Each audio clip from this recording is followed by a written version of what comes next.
Thank you for watching this Last Mile Profits video. Last Mile Profits is brought to you by Parcel Pending by Quadin.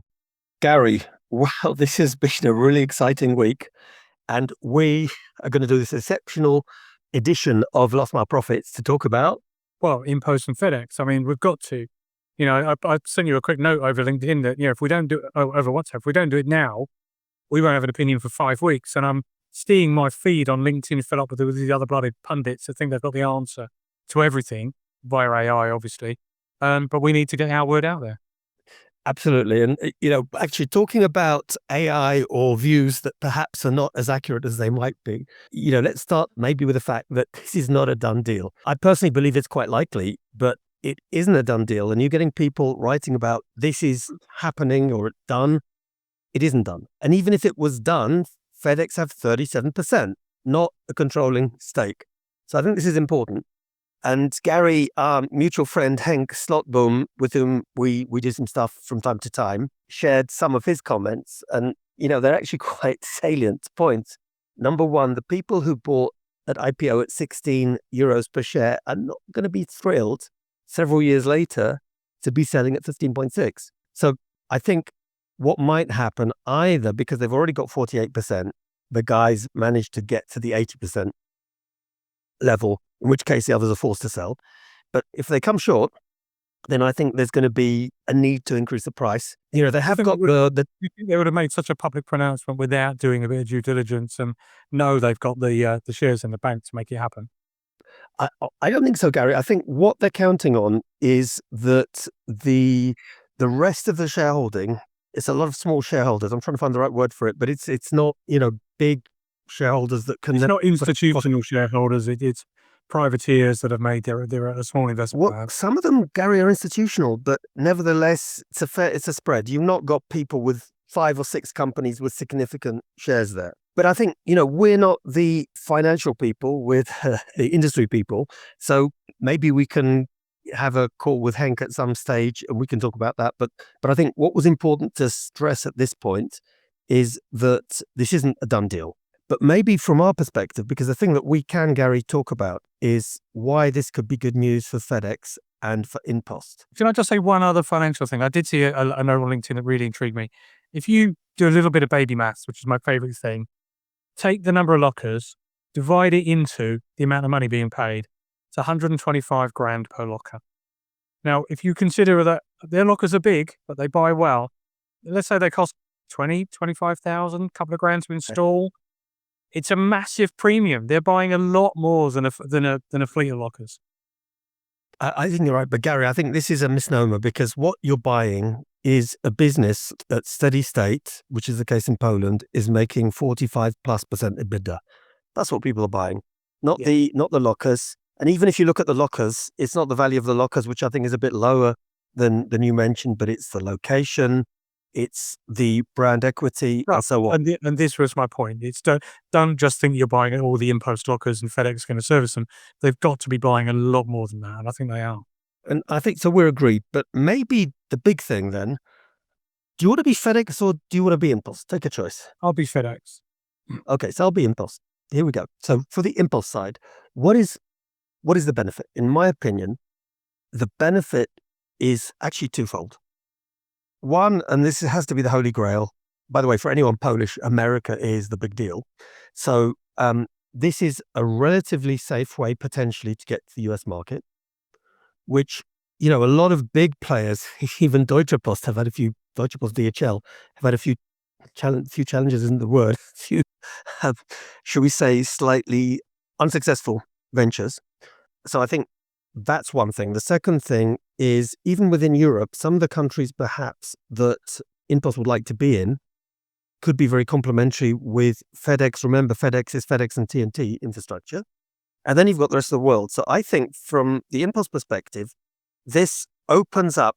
I read somewhere that the technology is there. Honestly, that's not the thing, in my opinion. I think it's the infrastructure, the network, the connections. So that's for me what InPost gets. What do you reckon FedEx gets?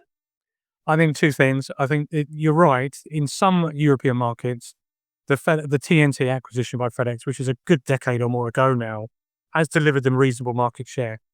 But in others, they're a baby player. They're strong in B2B, they're strong in time delivery, they're strong in express, cross-border, etc. But B2C e-commerce evades them. So in my market, the UK, Portugal, whatever, you just don't see them.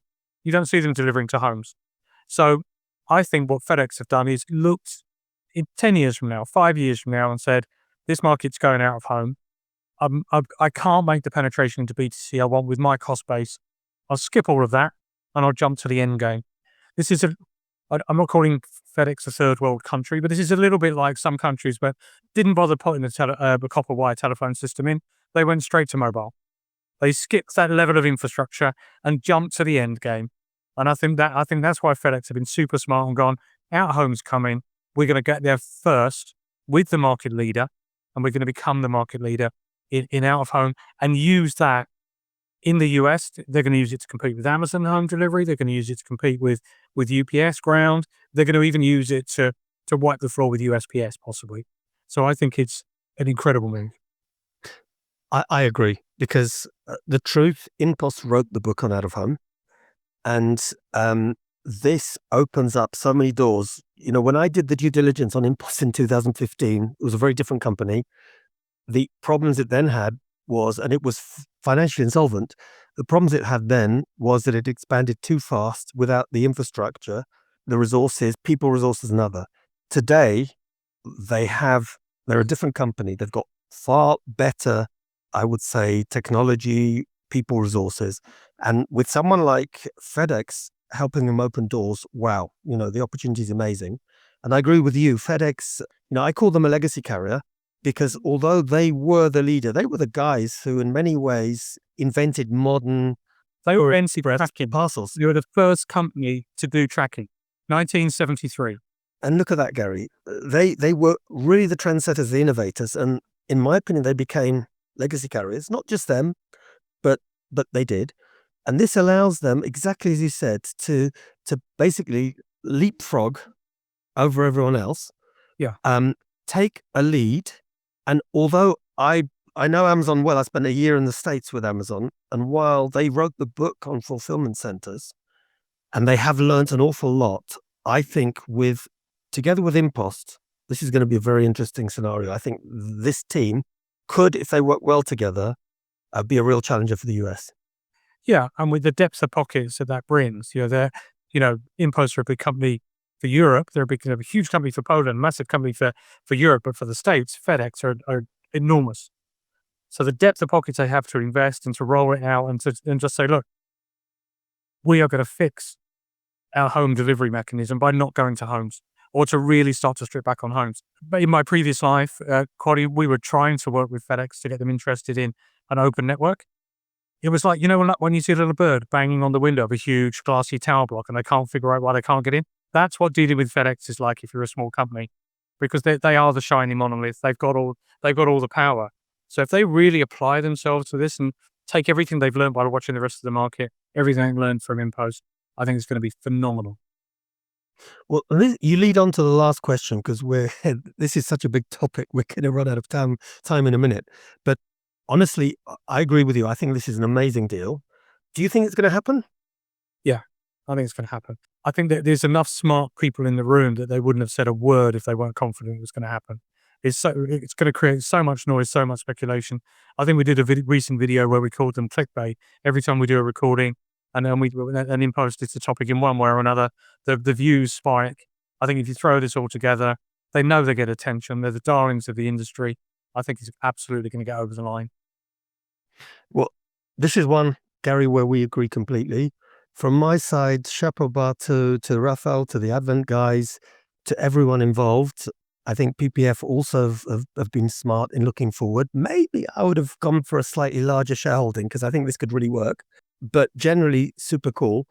What would be interesting, I think, Gary, I agree with you, this is going to be a hot topic. So please, dear viewers, comment. Also, if you've liked the video, like and subscribe, because then we can share more material with you and others. And Gary, let's see where this ends up. My bet in line with yours is it's going to happen. But I suspect this is such a hot topic that we're going to do a follow-up videos around the line. Talked about what will happen with branding, what will happen with integration, what the shape of this business will be in 1, 3, 5 years' time. That's going to be the one for next time. Gary, as usual, great talking. Looking forward to great comments. See you soon. You know, Gary, I was looking at the subscriptions and realized that a huge number of our audience actually don't subscribe to watch our videos. Really? That's outrageous. It's a bit like watching the BBC without your TV license. How can we keep it free if people aren't subscribing and letting us know they want more of this content? It's ridiculous. And on top of that, if they're not subscribed, they don't get information about the latest hot episode where you can make one of your witty jokes and we can talk about something that is really important for our industry. If I knew that a single act like that would make sure I got maximum time taking the mickey out of you, I'd be hitting subscribe in a heartbeat. Well, look, so here we have it. Please, everyone, if you haven't subscribed yet, this is your opportunity. Click right now. The button should be there, or maybe there. Do it now and have it done.